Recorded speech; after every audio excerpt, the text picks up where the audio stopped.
Alrighty, let's continue along. So in the last video, we talked about the student side, and you got a sense of what it's like to be a student going through the peerScholar activity. What I want to do here is just complement that by showing you the instructor side. Alright, so without any further ado, let's just get at that. Okay, so we'll start over here. This was the student side, and it's what you saw last time when I logged in. I'm going to keep this around because we'll come back to it, and I'll show you specifically the instructor side related to that. But let's, on this one in my Safari browser at the front here, I am going to log in as an instructor, and then we'll be able to see things from this side. So I'm going to use my demo at peerScholar.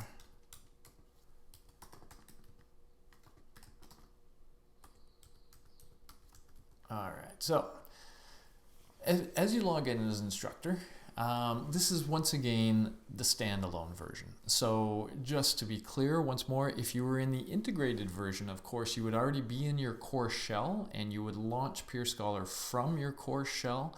And so you wouldn't come to this page. This page is if I were an instructor and if I were teaching a number of courses, this is a tile relevant to each of my courses where I'm using peerScholar in that course. So, I can add courses and I can do some things here that you just don't have to do with the integrated version. In the integrated version, you go into your course shell and you just say you want to use a peerScholar activity, however that works within your institutional shell, and hopefully your institution has some websites to guide users. And when they do, they would pop right in to a course shell. In fact, where they would actually come in is not here. This is the listing of current activities within that course, but rather they would come in right here for the first time. If they have not yet created a course, this is what they'll see when they launch peerScholar from a faculty perspective. So what you see here when they do this is, well, here's the classic activity that we've been talking about, and that's what we're going to focus on. I mentioned the case study activity and the group work activity. Again, we're going to get there, but we're going to stay with the classic. Just before I jump in, we are going to create one from scratch. But before I do that, I just want to point out that if we have had a history with the system and we've created some activities, then they are all available to us. See, I have 73, and at any point we can just copy an activity that we've had available to us before. So if what we want to do is just reuse an activity we used in a previous term, or even maybe we want to just copy what we did in our last activity this term but then make changes, we can do that. We can just copy, and then it populates everything as it was populated for that activity, and you can either just run it as is, or you can then edit away. So you have that ability to reuse past ones. We're going to do a new activity, so we're going to essentially do it from scratch. We're going to pick a classic activity, and we're going to give it a name. We'll just call this set up for new professors. So there we go, and we press create activity, and now we're going to come into a setup wizard of a sort. So there's basically three things that we can do as we go through this. There's really only one we have to do. You will see that the setting dates and the customizing grading you can do at any point in the process. Well, the setting dates has to happen before students go through, because that's to communicate the dates, but the grading you can set up at any time you wish. So you can do all three of these as part of this process, or you can just build your activity and do the other ones as you see fit. But let's go. Okay. So you see there's 3 steps across the top. We're going to focus on the build the activity. And really, most of what you need to do or want to do is available right in this page. This is what instructors are going to work with, and that is the full extent of the page. So it's not a whole lot that we're going to ask them to do. But let's step through what those things are, and then I'll show you a few of the features as we go. So here is where we might have our instructions. So please do the following, etc. And so we might describe to our students what we want them to do. If we do want to include some video or something, let me just show you that really quick. So let's say we go to video, go to YouTube rather. not as Safari fluent as I am other browsers. But if we go to YouTube and if we pick some, let's take Mission Impossible theme, why not? So let's say this was something we wanted to include for whatever reason, we can copy that URL, and then within peerScholar we could embed a video, put that URL, say OK, and what you'll see is that video is now embedded directly within peerScholar. So this is how instructors for any of the instructions can, if they want to include videos or images or whatever, they can just basically go through that process and have them in there. Similarly with attachments, you basically just click on the attachment to attach it. You can either go digging through your computer to find it. Again, anything you've used in the past is still there and can be used again. So if we wanted to use this oral rubric, there we've attached that rubric. Okay, so but that's basically it for the create phase. Give the instructions, attach the rubric. Okay, for the assess phase, to set up that, this gets a little bit more complex, but not that complex, as you'll see. We're going to introduce you to a tool that will reoccur all through the system. So, once you get comfortable with this toolbox, actually, you're comfortable with it and it's good for everywhere. So here are the questions you answer when you're setting up the assessment. So first of all, how many peers do you want each student to assess?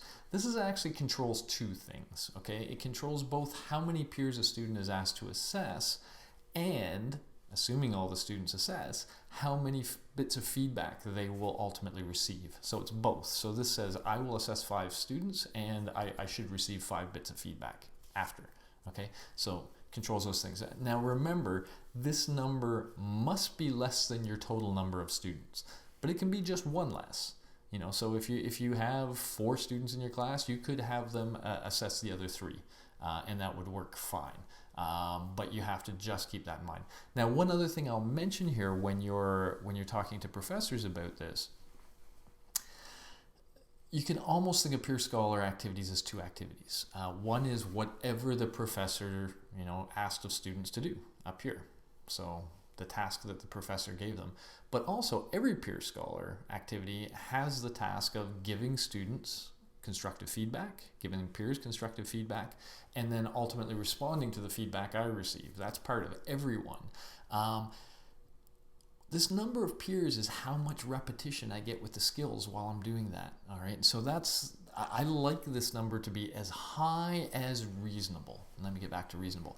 But I like to be high because students, when they give feedback, they engage all their critical thinking, creative thinking, and they give feedback to one peer, and then they do it again for the next, and they do it again for the next. And so that repetition is really important for developing these skills. And so the higher this number is, the more repetition is going on. Now, I said reasonable because you also have to keep in mind how much work you're asking students to do.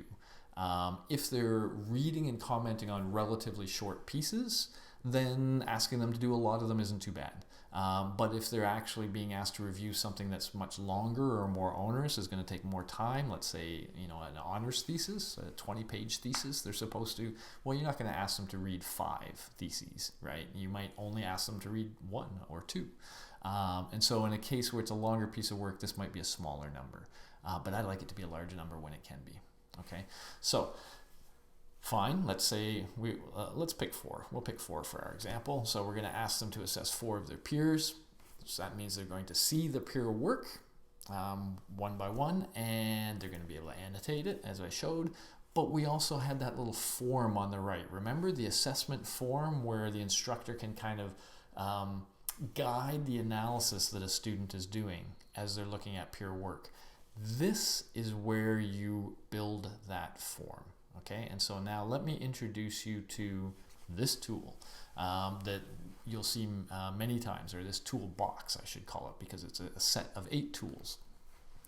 These are just assessment questions. They're different ways of if you've seen survey tools or anything like that, there are different ways of asking questions of a user.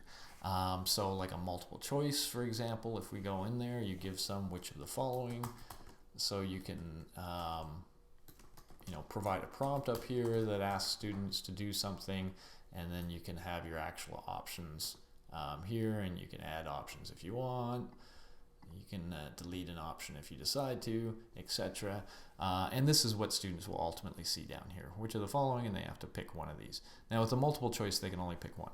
Okay, but it would look like that. And so let's just throw that in there, and you can keep adding these. And so, for example, a difference of a checkbox is now you can say click all that apply.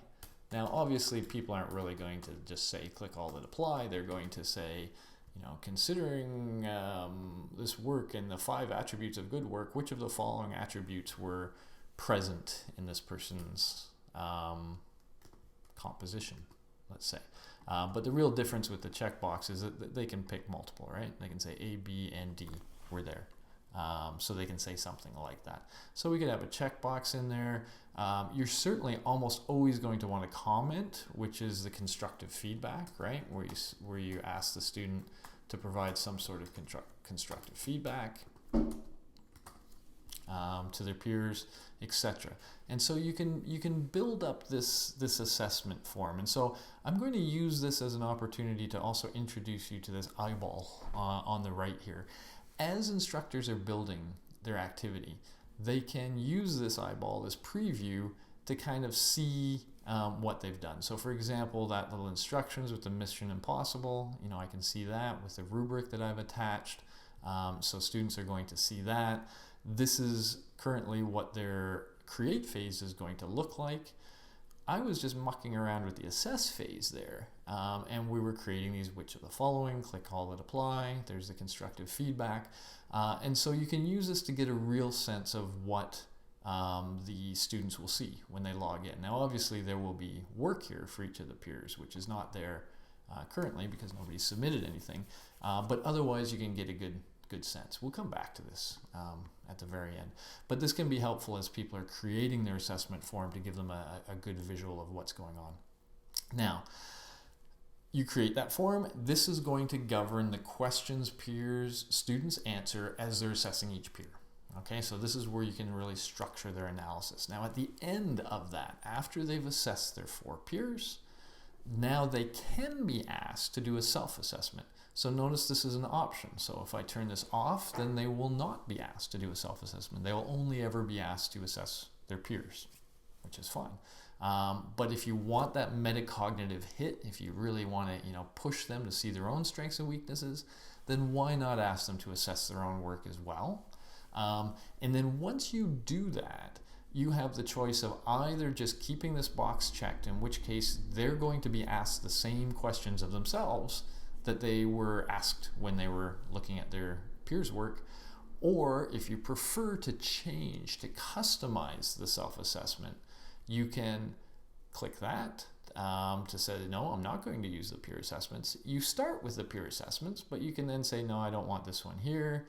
I'll keep those 2, and I'm going to add a linear scale from 1 to 5, please rate. So they have to rate something in this scale on a 1 to 5 scale. All right, and so I can make this a 5 instead of a 7. I can put anchors on it if I want. Bad, excellent, let's say. Oops. And then this is what that'll look like. Okay. And so now you see that the self-assessment is actually different than the peer assessment. And again, if we want to flip over and look at this, this is how it's kind of building up now. We have our peer assessments. We've kept the my work. So now the student will see their own work, and the assessments they get there will be different from the assessments they get in the other pieces. Okay, cool. Excellent. Instructions. So this is kind of interesting. We have created instructions already that will probably work for 98% of your instructors. The task is almost always the same. Look at your students' work, your peers' work, and assess them. And so we've kind of created generic instructions there, and if they work for the instructor, they can just leave them there. However, if they want to modify, they can do so by using the pencil. right? And they just get in there and change however they want. If they wanted to add a video, for example, I showed you ones that had videos about how to give good feedback, just like I showed you before. You can insert a video, paste in the URL, and there you go.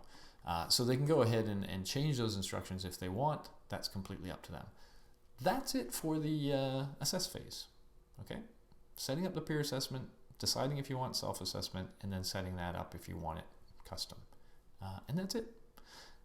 Finally, the reflect phase, the third phase.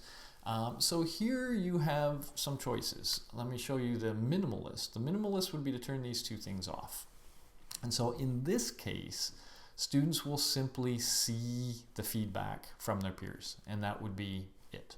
Okay, I don't recommend this. I recommend that they should be asked to do something with the feedback, and here's two things they can be asked to do. So I'm going to start on the bottom one. They can and probably should be asked to assess the feedback. Okay, and so we start with a very generic one that's pre-populated here. How useful is this peers assessment with respect to helping you improve your future work? So at the very least, they can flip that on, and students are now at least being prompted to consider how useful each bit of feedback is. But again, they can be asked to go through and assess that feedback in a much richer way. And once again, the instructor has control of it. So using tools from this toolbox, the instructor can choose prompts that they want students to answer with respect to each bit of feedback they receive. Okay, and so you can keep adding to those as you want. Let me show you, by the way, the matrix, because this is a more complicated one. Let's say we had a feedback, check the feedback rubric. So let's say there was a rubric of what constitutes good feedback. Apologies, I can't think and type. So for example, remember that one where I said the person giving the video said there was 5 characteristics of good feedback. We saw a little bit of this before. One of them was, not personal, making it not personal. Whoops, excuse me. So we could say, how well did the person do? Another one was that sandwich approach. Okay. And we could say, okay, for each of those, how many levels? Well, I don't know, maybe we had 5 levels. So this is poor, and this could be great, etc. And you'd put in things all through this. But what people will ultimately get then is a matrix where they can put in their ratings directly in the matrix that reflects their reaction to the feedback. So that one tool, we could put that in, we could save that, and that becomes another thing students would be asked to fill out as they assess feedback. Okay, so pretty straightforward there. I think you have control over that process. Now, once they've assessed the feedback for each of, in this case, the 4 peers, because that's what we set up there, now they can be asked to use that feedback to revise and resubmit. So, go ahead and change your work and resubmit. So I also recommend doing this whenever possible. This is what's called a formative use of feedback, giving the opportunity to the students to immediately use the feedback to improve their work and potentially get a better grade. So that's a really good thing to do. Okay. Instructions, same story as with assess. We have generic ones that will almost always work really well. I didn't emphasize this above, but these generic ones actually are sensitive to what you choose here. So for example, let's say this revise and resubmit. So look at what it says here. Once you have assessed the feedback in detail, it's time to use it to improve. Toggle on the revision screen and you'll see a copy of your original composition. Go ahead. So all of that is only going to show up if you're asking them to do that.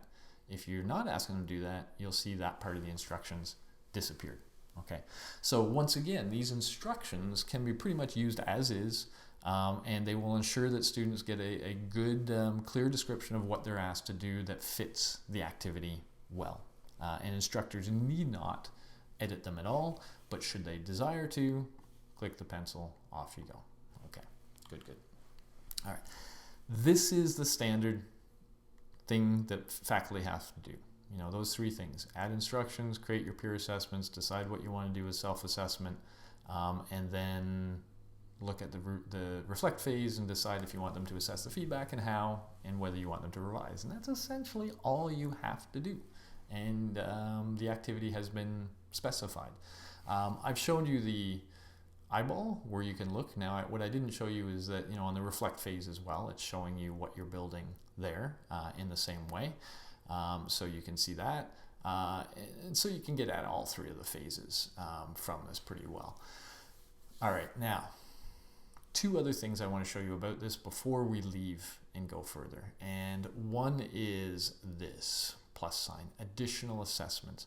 Remember when I showed you the student side and I said you can have questions that appear at the end of each phase after they've done the main task, but before they're allowed to actually kind of submit and log out.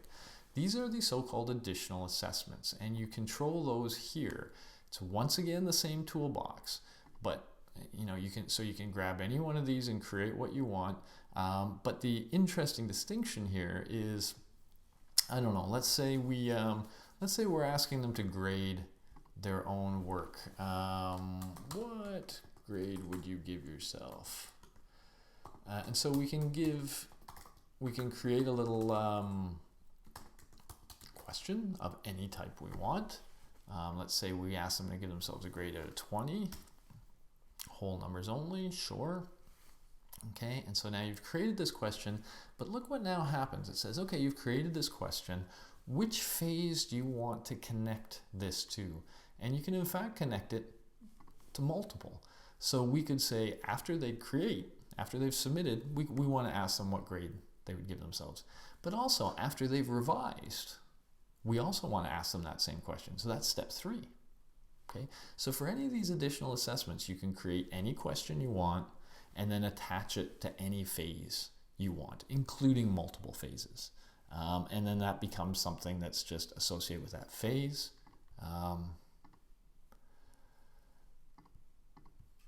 As it goes. Okay, and so here you see that question now is there. So when they go to that question, they get that. What grade yourself? Well, that's good grammar.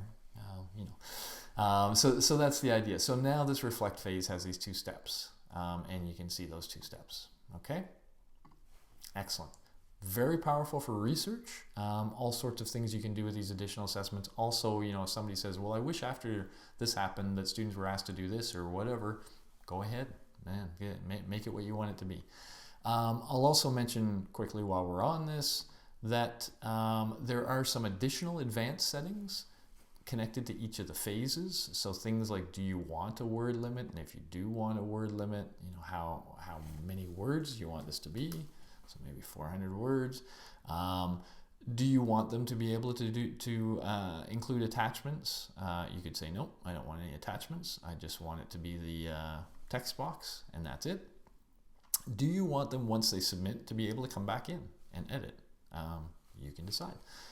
So again, this is the create phase. Now the assess phase has slightly different settings. For example, anonymity. By default, everything's anonymous in peerScholar, but it doesn't have to be.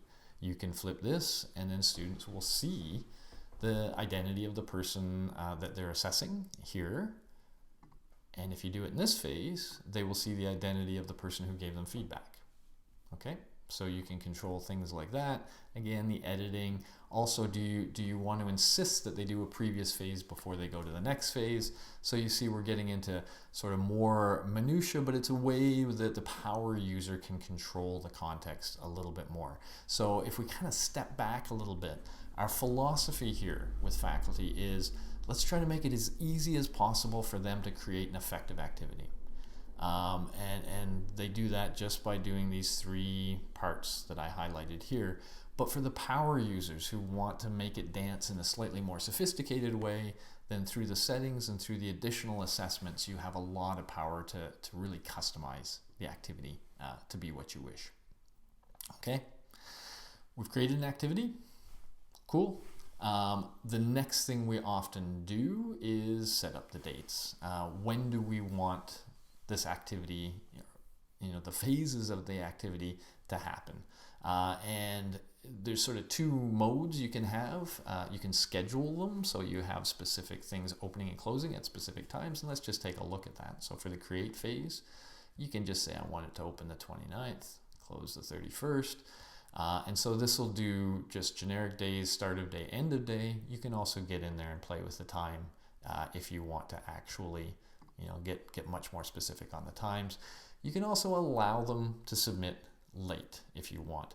So even if this phase is already open, if someone hasn't completed the create phase and they try to do the assess, if you have submit late on, like that, they will be told, well, you can't yet. You have to first complete the create, and it'll send them back to the create phase, allow them to complete what they have to do there, submit, then they can get into the assess. Okay, and notice that we also have a submit late for the final one. After the end, we don't have one for the assess, and we don't have one because it's a very difficult thing to do.